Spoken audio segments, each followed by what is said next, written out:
إلا الذين آمنوا وعملوا الصالحات وتواصوا بالحق وتواصوا بالصبر. وقال الله تعالى في موضع آخر: أرأيت الذي يكذب بالدين فذلك الذي يدع اليتيم ولا يحض على طعام المسكين وويل للمصلين. উপস্থিত শ্রদ্ধেয় সম্মানিত আজকের জুমার মুসাল্লিয়ান ইকরাম, সর্বাগ্রে আমরা সেই মহান করুণাময় রব্বুল আলামিনের প্রশংসা, তিনারই হামদ ও সালাত, তিনারই তারিফ করি যিনি আমাদেরকে এই জামে মসজিদে আসার বসার একত্রিত হওয়ার তৌফিক এনায়েত করেছেন।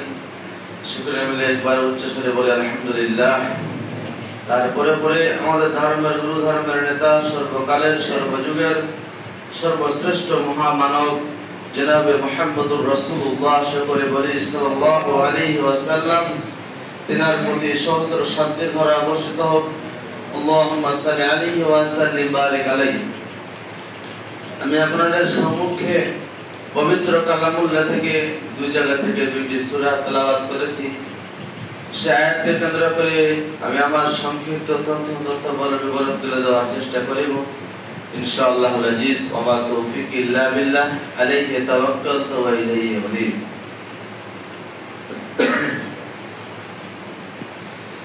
আমরা জানি যে আমাদের আল্লাহর দেওয়া মাহে রমাদান মাস আমাদের কাছ থেকে বিদায় নিয়েছে। তারপর যে আরবি মাসটা আমাদের সামনে এসেছে সেটা হচ্ছে শাওয়াল। এই শাওয়াল মাস আমাদের কাছে উপস্থিত, তাই শাওয়াল মাসের কি নেকি রয়েছে, কি ইবাদত করলে আমরা আল্লাহ পাক রব্বুল আলামিনের কাছ থেকে নেকি গ্রহণ করতে পারিব, আল্লাহ পাক রব্বুল আলামিন আমাদেরকে নেকি দিবেন সে শাওয়াল মাসে।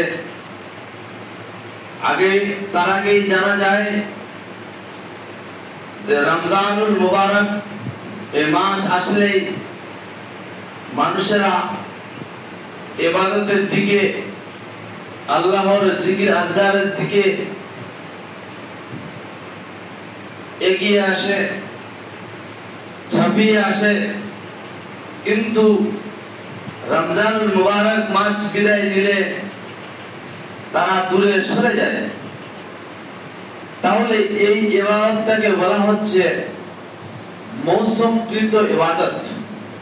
মৌসম, একটা সময় আসছে, এই সময়টাকে কাজে লাগিয়ে যেটা ইবাদত করানো হচ্ছে, তাহলে মৌসমকৃত ইবাদত ইসলামকে সাপোর্ট করে। এই ইবাদত কি আল্লাহর কাছে গ্রহণযোগ্য জানার দরকার। আমরা জানি নবী করিম সাল্লাল্লাহু আলাইহি ওয়াসাল্লামের হাদিসে পড়ে আমরা তো বুনিয়াল ইসলাম ওয়ালা খামস শাহাদাতু আল্লা ইলাহা ইল্লাল্লাহ, আল্লাহ পাক রব্বুল আলামিনকে এক বলে বিশ্বাস করার পরে তারপর আমাদের সালাত আদায় করতে হবে, তারপর রমজানুল মাসের সিয়াম পালন করতে হবে। এইভাবে পাঁচটি স্তম্ভ রয়েছে, পাঁচটি খুঁটি রয়েছে ইসলামের। সেই ইসলামের পাঁচটি খুঁটি আমরা অনেকেই জানি। কালেমা, নামাজ, রোজা, হজ, কালেমা, নামাজ, রোজা, হজ, যাকাত, এই পাঁচটি হচ্ছে ইসলামের খুঁটি। তাহলে কোন মানুষ যদি এই ইসলামের পাঁচটি বিধানকে, এই পাঁচটি শরীয়তের বিধানকে কিছু করলো আর কিছু ছেড়ে দিল, তাহলে একে মুমিনের পরিচয় তার কাছ থেকে পাওয়া যাবে না। এইভাবে কাজগুলো করে যারা কাফের মুশরিক তারা এইভাবে কাজগুলো করে। আল্লাহ পাক রব্বুল আলামিন বলছেন আফাতুমিনুনা বিবাজিল কিতাব ওয়া তাকফুরুনা বিবাজ, তোমরা কিছু মানবে আর কিছু ছেড়ে দিবে, কিছু মানবে আর কিছু ছেড়ে দিবে। এটা মুমিনের পরিচয় নয়, এটা মুমিনদের ঈমানদারতার পরিচয় নয়, এটা পরহেজগার মুত্তাকিদের পরিচয় নয়। শুধু তাই নয়, যারা মৌসুমকৃত ইবাদত করে আসলো ক্ষণিকের জন্য আবার কিছুক্ষণ চলে গেল, সেই ব্যাপারে আল্লাহ পাক রব্বুল আলামিন কি বলছেন? আল্লাহ পাক রব্বুল আলামিন কোরআনুল কারীমের মধ্যে বলেছেন একটা আয়াতে, তোমাকে অতক্ষণ অবধি আল্লাহর ইবাদত বান্দেগি করতে হবে যতক্ষণ পর্যন্ত তোমার কাছে মৃত্যু না আসে। কোরআনের আয়াত দ্বারা পরিষ্কার প্রমাণিত হলো যে আমি যে আল্লাহ পাক রব্বুল আলামিনের প্রতি বিশ্বাস স্থাপন করেছি, করার পর আমার মৃত্যু আসার পর্যন্ত আগে আমাকে আল্লাহর ইবাদত বান্দেগি করতে হবে। যদি আল্লাহ পাক রব্বুল আলামিনের রবের ইবাদত করতে হবে আমাদের মৃত্যু আসার আগে পর্যন্ত, তাহলে যারা আপনারা ইবাদত ছেড়ে চলে গেছেন তাদের কি মৃত্যু এসেছে? তারা কি মরে গেছে? প্রশ্ন এখানে। আল্লাহ পাক রব্বুল আলামিন পরিষ্কার ভাষায় বলছেন যে যারা ইসলাম পিপাসু, যারা খোদাভীরু পরহেজগার আল্লাহকে এক বলে বিশ্বাস করেছো, ইস্তিকামত রয়েছে, অটল রয়েছে, যে তোমাকে মৃত্যু আসা পর্যন্ত আগে থেকে তোমাকে কি করতে হবে? আল্লাহর দাসত্ব, আল্লাহর ইবাদত বান্দেগি করতে হবে। যারা দূরে সরে গেছে, যারা আজকে ফজরের সালাত 3 জন এসেছিল, 5 জন এসেছিল, এর আগে 2 দিন 3 দিন হয়ে যাচ্ছিল, ওই সমস্ত লোকেরা কি মারা গেছে? এখানে আল্লাহ পাক রব্বুল আলামিনের প্রশ্ন, যে আমার প্রশ্ন এখানে হচ্ছে যে আমাদেরকে ইবাদত বান্দেগি করতে হবে। তার মানে পরিষ্কার বোঝা গেল যে মৌসুমকৃত ইবাদত করেছি আমরা মৌসুমকৃত ইবাদত করেছি না। প্রকৃত ইবাদত বান্দেগি ওরাই করবে যারা প্রকৃত মুত্তাকি খোদাভীরু আল্লাহকে এক বলে বিশ্বাস করেছে। তারা আল্লাহ পাক রব্বুল আলামিনের দাসত্ব, গোলামি, চাকরামি করার জন্য মৃত্যু আগে আসা পর্যন্ত তারা ইবাদত বান্দেগি ধারাবাহিকতার সহিত চালিয়ে যাবে। এরাই হচ্ছে মুত্তাকি, এটাই হচ্ছে পরহেজগার, এটাই হচ্ছে খোদাভীরু। বাকি সব ধোঁকাবাজ, বাকি সব আল্লাহ পাক রব্বুল আলামিনের ধোঁকা দেওয়ার জন্য আমরা ইবাদত বান্দেগি করছি। এই ইবাদত আল্লাহ পাক রব্বুল আলামিনের কাছে কিঞ্চিত নয়, কিঞ্চিতের সরিষার দানার পরিমাণও কোনো মূল্য নেই। আল্লাহ পাক রব্বুল আলামিন জানেন ভালো যে তিনি আপনার দিলে, আপনার অন্তরে কি বলছে। আপনার অন্তর মহান পাক রব্বুল আলামিন কি রমজানুল মুবারক মাসে তিনি শুধু থাকেন আর তিনি বাকি 11 মাস কি দূরে সরে চলে যান? না, তিনি কোন ইবাদত বান্দেগি করতে মানা করেছেন? না, দাসত্ব, গোলামি, চাকরামি এক করে বিশ্বাস আল্লাহ পাক রব্বুল আলামিনের ইবাদত বান্দেগি করতে মানা করেছেন? না, ভুল কথা। যারা প্রতিনিয়ত আল্লাহর ইবাদত বান্দেগি করবে, যারা আল্লাহ পাক রব্বুল আলামিনের কাছে ইবাদত বান্দেগি করবে, তারাই হচ্ছে মুমিন, তারাই পরহেজগার, তারাই খোদাভীরু। আমাদের সালাম, আমাদের সিয়াম আসে যায়, রমজান আসে যায়, কিন্তু যারা আমরা ইবাদত থেকে দূরে সরে যাচ্ছি, নিশ্চয়ই তাদের উদ্দেশ্যে তাদের মস্তিষ্কের মাথার মধ্যে এটাই প্রশ্ন ঘুরপাক করা দরকার আছে যে আল্লাহ পাক রব্বুল আলামিন শুধু কি আমাদের সালাত, নামাজ, একদম রোজা, সিয়াম এই মাসে কি করেছেন? না, তাই নয়। আল্লাহ পাক রব্বুল আলামিনের ইবাদত বান্দেগি করতে গেলে পরিষ্কার আয়াত দ্বারা প্রমাণিত হচ্ছে আপনার মৃত্যু আসা পর্যন্ত আপনাকে সালাত, নামাজ, হজ, রোজা, যাকাত এগুলো আপনাকে ধারাবাহিকতার সহিত কায়েম করতে হবে। আসি আমরা যে মাসটা পেয়েছি সেটা হচ্ছে শাওয়াল। এই শাওয়াল মাসের করণীয় কি? একটা আমল শিখিয়ে দেব, আপনারা নিশ্চয়ই সেটাকে নিজের দেহ দ্বারা হাত পা দিয়ে, আপনার অঙ্গ প্রত্যঙ্গ দিয়ে সেটাকে কার্যকারিত করার চেষ্টা করবেন। নবী করিম আইয়ুব আনসারী রাদিয়াল্লাহু তাআলা আনহু قال রাসূলুল্লাহ সাল্লাল্লাহু আলাইহি ওয়াসাল্লাম বলছে, হযরত আইয়ুব আনসারী রাদিয়াল্লাহু তাআলা আনহু থেকে হাদিসটি বর্ণিত, নবী করিম সাল্লাল্লাহু আলাইহি ওয়াসাল্লাম বলছেন, মান সামা রমাজানা সুম্মা আতবাউ সিত্তাম মিন শাওয়াল। বলছেন নবী করিম সাল্লাল্লাহু আলাইহি ওয়াসাল্লাম রমজান মাসের পরে যে শাওয়াল মাস এসে হাজির হয়, সেই শাওয়াল মাসের কেউ যদি এই শাওয়াল মাসের 6টি রোজা সিত্তাম মিন শাওয়াল 6টি রোজাকে ধারাবাহিকতার সহিত ছেড়ে কেউ যদি করে, তাহলে কানা কাসিয়াম মিনাত দাহর, তাহলে ওই লোকটা, ওই ব্যক্তিটা, ওই মহিলাটা, ওই মুমিনটা, ওই খোদাগুরু করেছে ব্যক্তিটা সারা বছর রোজার সিয়াম করার ইবাদত করলো, সারা বছর সিয়াম পালন করলো। যদি শাওয়াল মাসের 6টি রোজা কেউ যদি পালন করে, তাহলে তার সারা বছর সে সিয়াম পালন করার অবস্থায় নাকি পাবে, সিয়াম পালন করে দিল।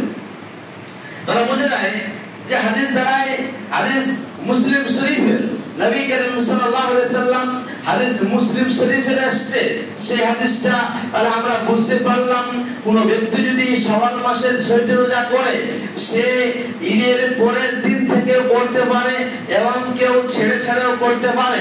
কোন ব্যক্তি যদি মনে করে যে আমার কাজা রোজা রয়েছে, সফরে ছিলাম, বেমারে ছিলাম, মহিলারা ঋতুবতী ছিল, তাও তাদের রোজা কায়দা হয়েছে বা কাজা হয়েছে, সেই সমস্ত মহিলারা এবং সেই সমস্ত পুরুষেরা যদি পারেন, তাহলে আগে কাজা রোজাটি সেরে সিয়ামটা সেরে তারপর আপনাকে এগুলো নফল রোজা করতে পারেন বা করার, এটাই হচ্ছে সবথেকে উত্তম। তাহলে বোঝা যাচ্ছে যে আমরা যদি এই ইবাদত করি, এই সিয়াম সুরা পালন করি, তাহলে আমাদের সারা বছরের সিয়াম পালন করা অবস্থায় আমরা নেকি পাবো। তাহলে আমরা বুঝতে পারলাম হাদিস দ্বারাই যে শাওয়াল মাসের রোজা রয়েছে, সিয়াম পুরায়নি। আপনি করতে পারেন মাসে 3টা রোজা, 13, 14, 15। আপনি করতে পারেন মাসে সপ্তাহে 2টা রোজা, রবিবার, বৃহস্পতিবার, সোমবার। আপনি সোমবার, বৃহস্পতিবার সিয়াম পালন করতে পারেন। আপনি আশুরার সিয়াম পালন করতে পারেন। আপনি মাসে 13, 14, 15 3টা সিয়াম পালন করতে পারেন। নফল সিয়াম আল্লাহর নবী সাল্লাল্লাহু আলাইহি ওয়াসাল্লাম বলেছেন, এই 3টা সিয়াম হচ্ছে আইয়ামুল বীজ, মতর, এবং 3টা সিয়াম নবী করিম সাল্লাল্লাহু আলাইহি ওয়াসাল্লাম নফল সিয়াম নামে পরিচিত, সেটা করতেন। তাহলে আমরা বুঝতে পারলাম যে শাওয়াল মাসেরও ইবাদত বান্দেগী রয়েছে, শাওয়াল মাসেরও আল্লাহর দাসত্ব গোলামি ইবাদত বান্দেগী করা যায়। তাহলে আজকে আমরা যারা আল্লাহ পাক রব্বুল আলামিনের এই যে আমাদের ফরজ সালাতকে নিয়ে, ফরজ সালাতের জন্য আমরা এগিয়ে এসেছিলাম, আজকে আমরা নিশ্চয়ই মানুষেরা দূরে সরে চলে গেছে। তার জন্য কি হয়েছে, আল্লাহ পাক রব্বুল আলামিন বলছেন যে, আল্লাহ পাক রব্বুল আলামিন বলছে ইন্না সালাতা নিশ্চয়ই সালাত, নিশ্চয়ই নামাজ মন্দ অশ্লীল কাজ থেকে মানুষকে দূরে সরে রাখে। নিশ্চয়ই সালাত মানুষের মধ্যে বাধা সৃষ্টি করে। নিশ্চয়ই নামাজ মানুষের মধ্যে অশ্লীলতা, খারাপ কাজ থেকে দূরে সরে রাখে। সূরা আনকাবুত আয়াত নাম্বার 45 আল্লাহ পাক রব্বুল আলামিন সেখানে বলছেন। শুধু তাই নয়, আজকে মানুষেরা নামাজকে দূরে সরে দিয়েছে, কিন্তু একটা কথাই জেনে রাখা ভালো হবে, আল্লাহ পাক রব্বুল আলামিনের কাছে যদি কোনো আমল আগে দেখানো হয়, দেখবেন মহান করুণাময় রব্বুল আলামিন, তাহলে সেটা হচ্ছে সালাত। আল্লাহ পাক রব্বুল আলামিনকে এক বলে স্বীকৃতি দেওয়ার পরে তারপর আপনি সালাতে আগে আসবেন, সালাত তারপরে দেখা হবে। প্রমাণ সিলসিলাতুস সাইয়্যা হাদিস নাম্বার 598, নবী করিম সাল্লাল্লাহু আলাইহি ওয়াসাল্লাম বলেন, আউয়ালু মা ইউহাসাবু বিহিল আবদু ইয়াওমাল কিয়ামাহ আস-সালাহ, ফাইন সাল্লাত সাল্লা লাহু শাইরু আমালি ওয়া ইন ফাসাদাত ফাসাদা লাহু শাইরু আমালি। সিলসিলাতুস সাইয়্যা হাদিস নাম্বার 598, নবী করিম সাল্লাল্লাহু আলাইহি ওয়াসাল্লাম সেই হাদিসের মধ্যে বলেন, আউয়ালু মা ইউহাসাবু বিহিল আবদু ইয়াওমাল কিয়ামাহ, প্রথমে আপনাকে সালাত সম্পর্কে জিজ্ঞাসা করা হবে, দেখানো হবে কিয়ামতের দিনে। আজকে আমাদের অফিস আদালতে একটা মাস্ট ডকুমেন্টস একটা মাস্ট ডকুমেন্টস হয়েছে আপনার জন্য অবধারিত। সেই ডকুমেন্টস না হলে কোনো কাজ করতে পারছেন না। যেমন আধার কার্ডটা কোনো কাজ না হলে পারছেন না, ফিঙ্গারপ্রিন্ট লাগছে চাউল তুলছেন, ফিঙ্গারপ্রিন্ট লাগছে টাকা তুলছেন, আর কোথাও এগুলো কাজে সব সেই ডকুমেন্টসটা অবধারিত বলে কার্যকারী করে দিয়েছে সরকার মহাশয় আমাদের। সেই সরকার কার্যকারী ভাবে আমাদেরকে আধার কার্ডটা করে দিয়েছে, সেই রাজ্য সরকার হোক সেই কেন্দ্র সরকার হোক। কিন্তু আমাদের সেই যে কাজটা, সেই যে কাজটা আজকে নির্ধারিত অবধারিত হচ্ছে, কিন্তু কিয়ামতের দিনে আপনাকে যেই আমলটা আপনার কাজে লাগবে প্রথমে, সেটা হচ্ছে আপনার সালাত, আপনার নামাজ। হাদিস সিলসিলাতুস সাহিহা হাদিস নাম্বার 598, আউয়ালু মা ইউহাসাবু বিল আবদু ইয়াউমাল কিয়ামা। লোকদেরকে কিয়ামতের দিন একত্রিত করা হবে, আগে দেখা হবে সালাত। তার সালাত যদি ঠিক থাকে তার সিয়াম ঠিক থাকবে, তার নামাজ, তার যাকাত ঠিক থাকবে, তার হজ ঠিক থাকবে, তার ভালো কাজ ঠিক থাকবে, তার মানুষের যতগুলো কোরআন পড়া আয়াতের কতগুলো ইবাদত বান্দেগি করেছে সেগুলো ইবাদত আপনার কার্যকারী হবে। নচেত আপনি কার্যকারী হচ্ছেন না, নচেত আপনি কার্যকারী বলে হবেন না। আজকে মানুষেরা দেখা যায় আজকে যুবক ছেলেরা নামার জন্য এগিয়ে এসেছিল। যে সমস্ত পরিবার বর্গের ছেলেরা এসেছিল, যুবক ছেলেদের, তাদের পরিবারদেরকে, গার্জিয়ানদেরকে উদ্দেশ্য হয়, তাদেরকে বলতে হয় যে তুমি সালাতটা ছেড়ে দিলে কেন, সালাতটা ছেড়ে দিলে কেন। এর বিষয়ে হাদিস রয়েছে যে আপনি যে গার্জিয়ান, আপনি যে অভিভাবক, আপনি তাকে প্রশ্নটা করতে পারেন। তাকে একবার তো প্রশ্নটা করলেন না, আপনি তো বেনামাজি আছেন, তাহলে বোঝা গেল যে আপনি যত সিদ্ধান্ত নিচ্ছেন যে আমি সিয়াম পালন করে নেকি কামাই করে আমি জান্নাত দখল করব, আপনি যত সিদ্ধান্ত নিচ্ছেন যে আপনি কোরআন পড়ে আপনি নেকি কামাই করে আমি জান্নাত দখল করব, আপনি যত সিদ্ধান্ত নিচ্ছেন আমি টাকা দান করে জান্নাত দখল করব, আপনি যত সিদ্ধান্ত নিচ্ছেন যে আমি অন্যান্য ইবাদত করে জান্নাত দখল করব, নচেত না, ভুল সিদ্ধান্ত। এই ভুল সিদ্ধান্ত দিকে যাবেন না। এই সিদ্ধান্তগুলো গৃহীত হতে হলে আপনাকে আগে সালাতটা মসজিদে এসে পুঙ্খানুপুঙ্খভাবে 5 ওয়াক্ত সালাত আদায় করতে হবে। মানুষ যদি 5 ওয়াক্ত সালাত আদায় করে তাহলে তার কোনো গুনাহ থাকতে পারে না, তার মধ্যে কোনো গুনাহ থাকতে পারে না। যেমন আবু হুরায়রা থেকে একটি হাদিস বর্ণিত, নবী করিম সাল্লাল্লাহু আলাইহি ওয়াসাল্লাম বলেছেন, মানুষের বাড়ির সামনে, দরজার সামনে যদি একটা পুকুর থাকে, একটা নদী থাকে, সাগর থাকে, সেই নদীতে যদি মানুষেরা ধারাবাহিকভাবে দিনে 5 বার স্নান করে, দিনে 5 বার যদি গোসল করে, তাহলে তার শরীরে কোনো ময়লা আবর্জনা অবশিষ্ট থাকতে পারে কি? সাহাবারা বলছেন, ইয়া রাসূলুল্লাহ, কি কথা বললেন? বলছে থাকতে পারে কি? সাহাবারা বলছেন, না ইয়া রাসূলুল্লাহ, আল্লাহর নবী গো, তার সেখানে কোনো তার শরীরে কোনো কি থাকতে পারে না, গুনাহ থাকতে পারে না। তাহলে যে 5 ওয়াক্ত সালাত আদায় করবে পুঙ্খানুপুঙ্খভাবে জামাতের সহিত টাইমের আউয়াল ওয়াক্তে, তার শরীরে কোনো গুনাহ থাকতে পারে না 5 ওয়াক্ত সালাত যদি কেউ আদায় করে। তাহলে বোঝা গেল যে রাসূলুল্লাহ সাল্লাল্লাহু আলাইহি সাল্লাম এই কথা বলছেন। তাহলে আজকে আমরা ক্ষণিকের জন্য ইবাদত বান্দেগি করতে এসেছিলাম এই রমজানুল মুবারক মাসে, আবার সেখান থেকে মুখ মোড়ে নিলাম। এই কথা ভুল সিদ্ধান্ত। আফাতুমিনুনা বিবাযিল কিতাব ওয়া তাকফুরুনা বিবায। কিছু মানবেন না, কিছু ছেড়ে দিবেন না, এরকম নয়। আপনাকে মুত্তাকি পরেজগার হতে গেলে আপনাকে কি করতে হবে? মসজিদে মুখী হতে হবে, সালাত আদায় করতে হবে। আউয়ালু মা ইউহাসাবু বিল আবদু ইয়াউমাল কিয়ামা, হাদিস নাম্বার সিলসিলাতুস সাহিহা 598। এই হাদিসটাকে অনুবাদ করে শোনানো হলো, যদি আপনার সালাত ঠিক থাকে আপনার সমস্ত আমল ঠিক থাকবে। এই কথাই সত্য। পরিষ্কার হাদিস দ্বারা প্রমাণিত করে দেওয়া হলো যে আপনারা যারা এখনো সালাতটাকে ছেড়ে দিলেন, নামাজটাকে ছেড়ে দিলেন, নামাজটাকে ছেড়ে দিয়ে দূরে সরে গেলেন, তাদের কাছে আবেদন, আকুল আবেদন, যারা আপনারা আসুন, আপনারা মসজিদটাকে আবাদ করুন, আরেকটা বিষয় যে আপনাদের সামনে দুই একটা কথা বলে শেষ করব। আল্লাহ পাক রব্বুল আলামিন নবী আকরাম সাল্লাল্লাহু আলাইহি ওয়াসাল্লাম বলেছেন ইসলামের 5টি স্তম্ভ, ইসলামের 5টি স্তম্ভ, তার মধ্যে একটা যাকাত, তার মধ্যে একটা যাকাত। আমরা সমাজে কি এমন, আমরা সমাজে আমাদের জমিগুলোতে এখন লাগিয়েছিলাম ফসল, সেই ফসল হচ্ছে গম। সেই ফসল গম হারভেস্টার দিয়ে মেরে মানুষেরা সুন্দরভাবে গুডাউনে আপসে আপ পৌঁছে দিয়ে আসছে, খুব সুন্দরভাবে আপসে আপ পৌঁছে দিয়ে আসছে। আমরা জানছি বা দেখতে পাচ্ছি, বা আপনারা সবাই আমরা দেখতে পাচ্ছি। এই ফরজ কাজ এই জমিতে যে আমাদের ফসল আমরা পেয়েছিলাম, আল্লাহ পাক রব্বুল আলামিন যদি ইচ্ছা করত তাহলে আপনার বাড়িতে একটা দানা বাঁচত না। যদি ইচ্ছা করত আপনার গহনকে ধূলিসাৎ করে দিত, আপনার গহনকে চূর্ণ বিচূর্ণ করে দিত, আপনার গহনকে রেজা করে দিত।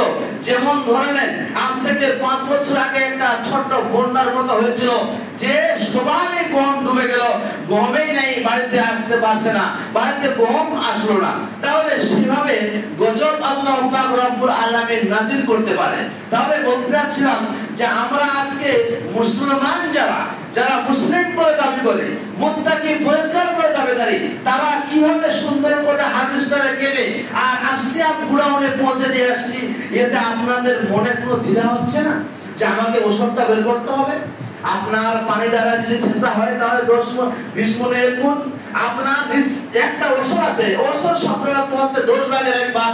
আপনি শেষ করেছেন নিজের পানি দ্বারাই, আপনি নিজের ছেলে দ্বারাই, মেশিন দ্বারাই তেল খরচা করে, উত্তম মানের খুবই ভালো কীটনাশক পদার্থ ব্যবহার করে পোকা থেকে বাঁচিয়ে আপনি সেই গ্রহণটাকে করেছেন। ওলামায়ে কেরাম বলছেন তাহলে আপনাকে 20 ভাগের 1 ভাগ দিতে হবে।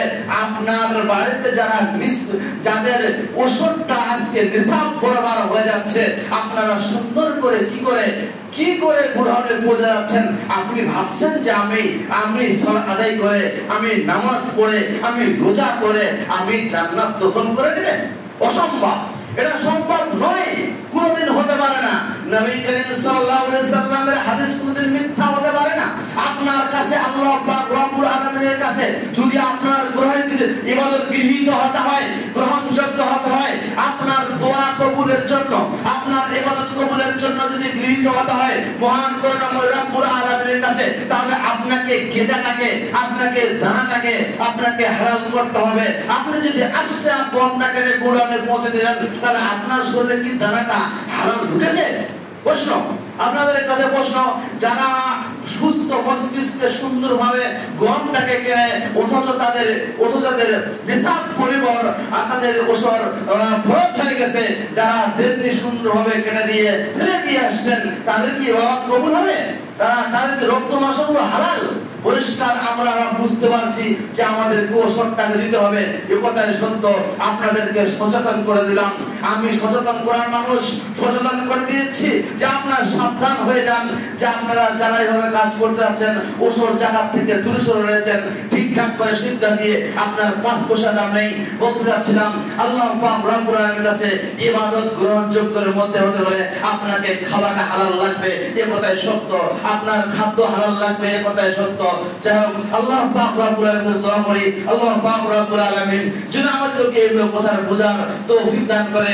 আল্লাহ পাক রব্বুল আলামিন যেন আমাদেরকে, যারা আমরা সালাত থেকে মুখ মুড়িয়ে নিয়েছি, দূরে সরে চলে গেলাম, তারা যেন আল্লাহ পাক রব্বুল আলামিন তাদেরকে হিদায়াত দান করে। সকলে বলুন আমিন। যে সমস্ত লোকেরা শাওয়াল মাসে ছোট রোজা করতে ইচ্ছুক, আল্লাহ পাক রব্বুল আলামিন তাদেরকে তৌফিক দান করুক। সেই ছোট রোজাকে ছোট রোজা করার জন্য আল্লাহ পাক রব্বুল আলামিন যেন কবুল করে। আল্লাহ পাক রব্বুল আলামিন আমাদেরকে যেন সুস্থ শরীর রেখে এই কথাগুলো বোঝার তৌফিক দান করে। সকলে বলুন আমিন। আল্লাহুম্মা আনসুর মান নাসারা দীনাক মুহাম্মাদিন।